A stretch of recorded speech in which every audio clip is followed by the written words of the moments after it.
जैसे कि हमने कल पढ़ा था हमारे भारत के बारे में, तो आज हम जानेंगे हमारे राष्ट्रीय प्रतीक कौन कौन से हैं और उनसे जुड़ी हुई कुछ महत्वपूर्ण जानकारियां। यदि आपने हमारे पहला वीडियो नहीं देखा है तो लिंक आपको डिस्क्रिप्शन बॉक्स में मिल जाएगा, तो आप वहां से जाके देख सकते हैं। हम बात करेंगे आज हमारे राष्ट्रीय प्रतीक के बारे में, जिसमें से हमें पहले मिलेगा राष्ट्रीय चिन्ह। राष्ट्रीय चिन्ह क्या है आपको सबको पता ही है, जो कि हमारे स्क्रीन के सामने है। इसको क्या बोलते हैं आपको पता है क्या?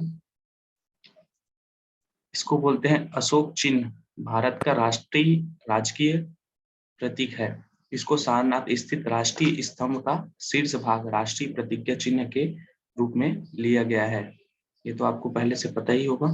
मूल रूप से इसमें 4 सिर होते हैं जो चारों दिशाओं की ओर से मुंह किए खड़े होते हैं। इसमें 4 प्रकार के सिर होते हैं, लेकिन हमें सिर्फ 3 तरफ ही दिखाई देते हैं। इसके नीचे एक गोल आकार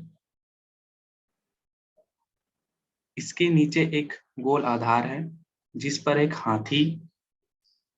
हाथी के एक दौड़ता घोड़ा एक दौड़ता घोड़ा और एक सांड, जैसे कि आप देख रहे हैं, एक सांड और एक सिंह बने हैं।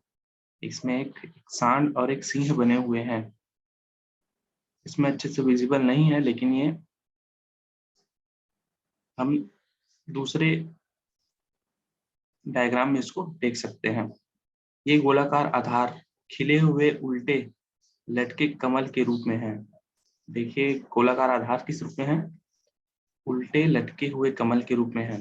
हर पशु के बीच में एक धर्म चिन्ह बना हुआ है। देखिए हर पशु के बीच में एक धर्म चिन्ह बना हुआ है, जिसे हम लोग अशोक चिन्ह बोलते हैं। राष्ट्र के प्रतीक में, जिसे 26 जनवरी 1950 में भारत सरकार द्वारा अपनाया गया था। यह चिन्ह कब अपनाया गया था? 26 जनवरी 1950 में भारत सरकार के द्वारा अपनाया गया था। केवल 3 सिंह दिखाई देते हैं और चौथा छिपा होता है, जैसे कि मैंने पहले बताया था। दिखाई नहीं देता है। चक्र केंद्र में दिखाई देता है और सांड दाहिनी ओर और घोड़ा बाईं ओर, और अन्य चक्र के बाहरी रेखा बिल्कुल दाहिनी ओर और बाईं छोर पर। ठीक है, जैसे कि ये देख रहे हैं कि हम लोग सांड दिखाई दे रहा था और सिर्फ एक घोड़ा दिखाई दे रहा था। घंटी के आकार का कमल छोड़ दिखाई देता है। घंटी के आकार का एक कमल छोड़ दिया जाता है। प्रतीक के नीचे सत्यमेव जयते देवनागरी लिपि में अंकित है। देखिए प्रतीक के नीचे सत्यमेव जयते लिखा होता है। प्रतीक के नीचे क्या लिखा होता है? सत्यमेव जयते लिखा होता है। अब हम बात करेंगे हमारे राष्ट्रीय ध्वज के बारे में। राष्ट्रीय ध्वज के बारे में, जो कि तिरंगा झंडे के बारे में बात करेंगे अपन। राष्ट्रीय ध्वज तिरंगे झंडे में समान अनुपात के 3 क्षैतिज पट्टियां होती हैं। देखिए जैसे कि आप देख रहे हैं, ये है क्षैतिज पट्टियां जो कि 3 है। गहरा केसरिया रंग सबसे ऊपर होता है, सफेद बीच में होता है और हरा रंग सबसे नीचे होता है। ध्वज की लंबाई और चौड़ाई 3:2 में होती है। इसकी लंबाई 3 है और इसकी चौड़ाई 2 है, यानी कि इनका अनुपात 3:2 है। सफेद पट्टी के बीच में नीले रंग का एक चक्र होता है। देखिए नीले रंग का चक्र होता है। शीर्ष में गहरा केसरिया रंग देश की ताकत और साहस को दर्शाता है। देखिए केसरिया रंग किसको दर्शाता है? देश की ताकत और साहस को दर्शाता है। बीच में स्थित सफेद पट्टी धर्म चक्र के साथ शांति और सत्य का संकेत देता है। शांति और सत्य का संकेत देता है। हरा रंग देश के शुभ विकास और उर्वरता को दर्शाता है। हरा रंग देश के विकास और उर्वरता को दर्शाता है।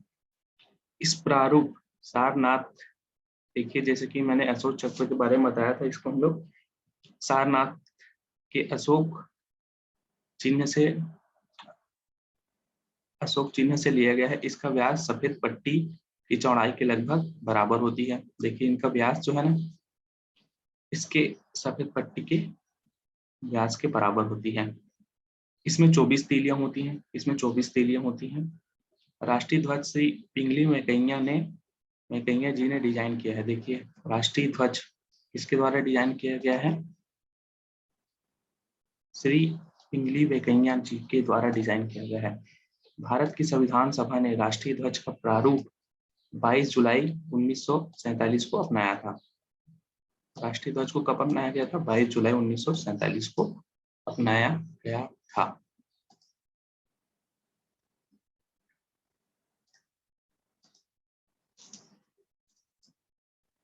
अब हम बात करेंगे भारत के राष्ट्रगान के बारे में। राष्ट्रगान किसके द्वारा लिखा गया था तो आपको पता ही है। राष्ट्रगान जो कि रविंद्रनाथ टैगोर के द्वारा जन गण मन अधिनायक, जिसे हम लोग भारत का राष्ट्रगान कहते हैं, को पहले बंगाली में लिखा गया था। इसके बाद इसका हिंदी संस्करण कब आया था? संविधान सभा में 24 जनवरी 1950 को लिखा गया था, को स्वीकार किया गया। 24 जनवरी 1950 को इसे स्वीकार किया गया था। 1911 में टैगोर ने इस गीत और संगीत को रचा था। देखिए 1911 में इसे रचा गया था, जबकि 24 जनवरी 1950 को इसे स्वीकार किया गया था। इसको पहली बार राष्ट्रीय कांग्रेस की कलकत्ता मीटिंग में 27 दिसंबर 1911 में गाया गया था। देखिए 27 दिसंबर 1911 में गाया गया था राष्ट्रीय कांग्रेस की कलकत्ता मीटिंग में। इस गीत के आप यहाँ पर कलकत्ता मीटिंग में अध्यक्ष कौन थे, ये भी आप याद कर सकते हैं, जो कि बार बार पूछा जाता है। कलकत्ता मीटिंग में अध्यक्ष कौन था? इस गीत के एक संस्मरण का बंगाली से अंग्रेजी में अनुवादित किया गया था। तब इस संगीत मदना पल्ले ने में सजाया गया, जो कि आंध्र के चित्तर जिले में है। भारत के राष्ट्रगान के बारे गान को गाने के लिए निर्धारित 52 सेकंड का समय लगता है, तो ये तो आपको पता ही है। और इस समय सभी जन यहाँ पर संविधान है, संविधान की मुद्रा में भारतीय ध्वज की तरफ उन्मुख करते हैं। देखिए सभी संविधान जो कि भारतीय ध्वज की तरफ उन्मुख करते हैं। अंतिम संशोधन कब किया गया है इसमें? 15 जुलाई 2016 में इसको अंतिम संशोधन किया गया है।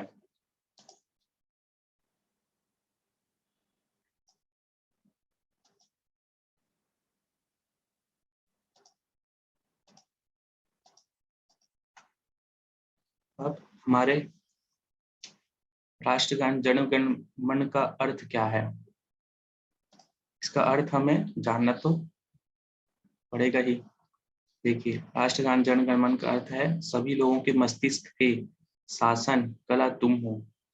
सभी लोगों के मस्तिष्क के शासक और कला तुम हो। भारत की किस्मत बनाने वाले, ये पंक्ति भारत के नागरिकों को समर्पित करता है, क्योंकि लोकतंत्र में नागरिक ही वास्तविक स्वामी होते हैं। क्योंकि हमारा देश भारत जो कि लोकतांत्रिक देश है, इसीलिए यहाँ नागरिकों का शासन होता है। इसीलिए यह पंक्ति हमारे भारत देश के नागरिकों को समर्पित करता है। आपका जन्म पंजाब, सिंध, गुजरात और मराठाओं के दिलों के साथ ही बंगाल, उड़ीसा और द्रविड़ों को भी उत्तेजित करता है। देखिए आपका जन्म जो कि पंजाब, सिंध, गुजरात और मराठाओं के दिलों के साथ ही बंगाल, उड़ीसा और द्रविड़ों को भी उत्तेजित करता है। इसकी गूंज विंध्य हिमाचल के पहाड़ों में सुनाई देती है। देखिए इसकी गूंज कहाँ सुनाई देती है? हमारे विंध्य और हिमाचल के पहाड़ों पर सुनाई देती है। गंगा और जमुना के संगीत में मिलती हैं। देखिए गंगा और जमुना के संगीत में मिलती हैं और भारतीय समुद्र की लहरों द्वारा गुणगान किया जाता है। देखिए भारत देश तीनों तरफ से तो हमारे समुद्र से घिरा हुआ है, तो समुद्र की लहरें भी इनका गुणगान करती हैं।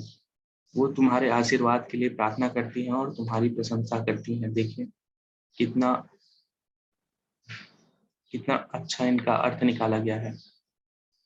अगली पंक्तियां देश के सैनिकों और किसानों को समर्पित करती हैं। देखिए तुम ही समस्त प्राणियों को सुरक्षा और मंगल जीवन प्रदान करने वाले हो और तुम ही भारत के वास्तविक भाग्य विधाता हो।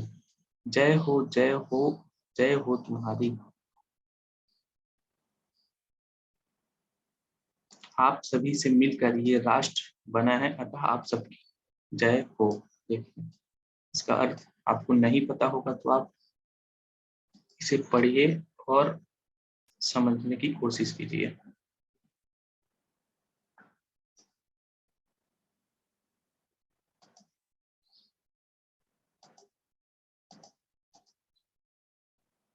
अब हम बात करेंगे तिरंगे झंडे के बारे में। देखिए क्या हुआ तिरंगे झंडे के बारे में, आप तो पता ही है तिरंगे झंडे के बारे में, लेकिन भारत को स्वतंत्रता प्रदान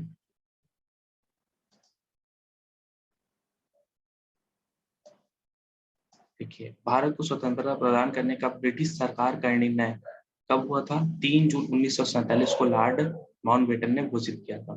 तुरंत ही 23 जुलाई 1947 को नवगठित विधानसभा में राष्ट्रीय झंडे के रूप में एक तथार्थ समिति बनाई गई थी। देखिए 3 जून 1947 को लॉर्ड माउंटबेटन ने यह घोषित किया कि ब्रिटिश सरकार भारत को स्वतंत्र कर देगी। उसके तुरंत बाद ही 23 जून 1947 को एक तथार्थ समिति बनाई गई थी, जिसके अध्यक्ष थे डॉक्टर राजेंद्र प्रसाद, और वहां हमारे राष्ट्रीय झंडे के लिए नवगठित विधानसभा का निर्माण किया गया था, है ना। तथार्थ समिति द्वारा बनाया गया है इसे। संविधान सभा द्वारा 22 जुलाई 1947 को राष्ट्रीय ध्वज के प्रस्ताव को अपनाया गया। इस प्रस्ताव में कहा गया कि भारत का राष्ट्रीय ध्वज गहरे केसरिया समान अनुपात में सफेद और गहरे हरे रंग का तिरंगा होगा। सफेद पट्टी में गहरे नील रंग का चक्र, जो कि अशोक के सारनाथ स्तंभ स्थित राजधानी के सिंह स्तंभ पर उपस्थित है। देखिए उन्होंने यहाँ पर केसरिया रंग, सफेद रंग और गहरे हरे रंग को हमारे तिरंगे में शामिल किया था। संविधान सभा के समितियों में से एक राष्ट्रीय ध्वज पर गठित तथार्थ समिति के अध्यक्ष कौन थे? देखिए डॉक्टर राजेंद्र प्रसाद, जो भी मैंने पहले ही बता दिया था। संविधान का भाग 51A में देखिए, जिसे अनुच्छेद 51A में शामिल किया गया है, 11 मौलिक कर्तव्यों को निर्दिष्ट करता है। देखिए ये हमारे मौलिक कर्तव्य में है कि हम राष्ट्रीय ध्वज का सम्मान करें और राष्ट्रगान का सम्मान करें, ये हमारे मौलिक कर्तव्य हैं। एक व्यक्ति जो राष्ट्रीय गौरव का अपमान निवारण देखिए यदि हम इसका सम्मान नहीं करते हैं तो क्या हो सकता है? एक व्यक्ति जो राष्ट्रीय गौरव अपमान निवारक अधिनियम 1971 के तहत निम्नलिखित अपराधों के लिए दोषी पाया गया है, उसे 6 वर्ष तक के लिए संसद व राज्य विधानमंडल के चुनावों में लड़ने के लिए अयोग्य घोषित किया जाता है। इन अपराधों में शामिल है यदि कोई भी जो कि राष्ट्रीय ध्वज और राष्ट्रगान का सम्मान नहीं करता है, उसके लिए 6 वर्ष तक के लिए संसद और राज्य विधानमंडल में चुनाव लड़ने के लिए वह अयोग्य हो जाता है। राष्ट्रीय ध्वज का अपमान करना देखिए इन अपराधों के लिए शामिल होता है। राष्ट्रीय ध्वज का यदि अपमान करता है तो, भारत के संविधान का अपमान करता है तो, और राष्ट्रगान गाने से रोकता है तो, यदि ये तीनों गलती करे तो उसे 6 वर्ष के लिए संसद और राज्य विधानमंडल में चुनाव लड़ने के लिए अयोग्य घोषित कर दिया जाता है। अब हमारे राष्ट्रगीत के बारे में बात करते हैं। राष्ट्रगीत वंदे मातरम, जो कि बंकिम चंद्र चटर्जी के द्वारा लिखा गया, बंकिम चंद्र चटर्जी के द्वारा लिखा गया है। राष्ट्रगान जन गण मन के समान ही स्वतंत्रता संग्राम में जनता में क्रांति की लहर पैदा करने के वाले बंकिम चंद्र चटर्जी के वंदे मातरम को स्थान दिया गया है। देखिए राष्ट्रगीत में इसको स्थान दिया गया, बंकिम चंद्र चटर्जी के वंदे मातरम को स्थान दिया गया है। यह बंकिम चंद्र चटर्जी के आनंद मठ उपन्यास से लिया गया है। इससे राष्ट्रगीत के रूप में कब अपनाया गया? 24 जनवरी 1950 को मनाया गया। देखिए वंदे मातरम, जो कि आपको पता ही है। अर्थ क्या है? वंदे मातरम सुजलाम सुफलाम मलयज शीतलाम सस्य श्यामलाम मातरम, जिसका अर्थ है हे माँ, मैं तुम्हें प्रणाम करता हूँ। माँ तुम पानी से भरी हुई हो, फलों से भरी हुई हो। हे माँ तुम्हें मलय से आती हुई हवा शीतलता प्रदान करती है। माँ तुम फसल से ढकी रहती हो। हे माँ मैं तुम्हें प्रणाम करता हूँ। वंदे मातरम का गान सबसे पहले 1896 के इंडियन नेशनल कांग्रेस के सम्मेलन में हुआ था, क्योंकि वंदे मातरम की रचना सबसे पहले कौन सी भाषा में हुई थी? संस्कृत भाषा में हुई थी।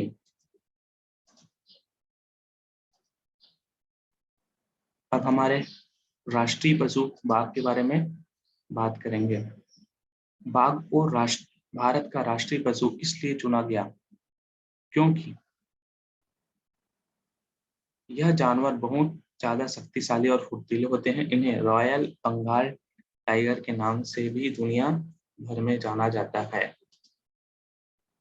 बाघ को राष्ट्रीय पशु 1973 में घोषित किया गया था, जबकि इससे पहले भारत देश का राष्ट्रीय पशु शेर को माना जाता था।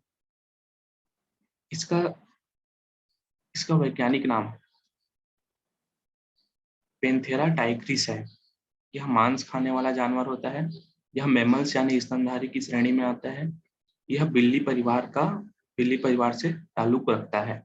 बाघ एशिया के मुख्यतः कहाँ कहाँ पाए जाते हैं? भारत, चीन, भूटान, साइबेरिया जैसे देशों में पाया जाता है। इनका औसत वजन कितना हो सकता है? देखिए, नर जो कि 220 किलोग्राम का होता है, मादा जो कि 140 किलोग्राम का होता है। औसत लंबाई नर की है 3 मीटर तक और मादा की है 2.6 मीटर तक। औसत जीवन काल कितना है? 8 से 10 वर्ष। औसत गति कितनी है? 60 किलोमीटर प्रति घंटे की रफ्तार से दौड़ सकता है। काली रेखाओं से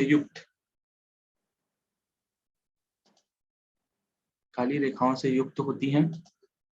देखिए इनके शरीर का कलर क्या होता है। काली रेखाओं से युक्त धूमिल पीला रंग या फिर नारंगी रंग का इनका शरीर होता है। और टाइगर प्रोजेक्ट कब शुरू किया था? 1973 में शुरू किया गया था। देखिए हमारे राष्ट्रीय पशु बाघ को तो हम यहाँ आज खत्म करते हैं।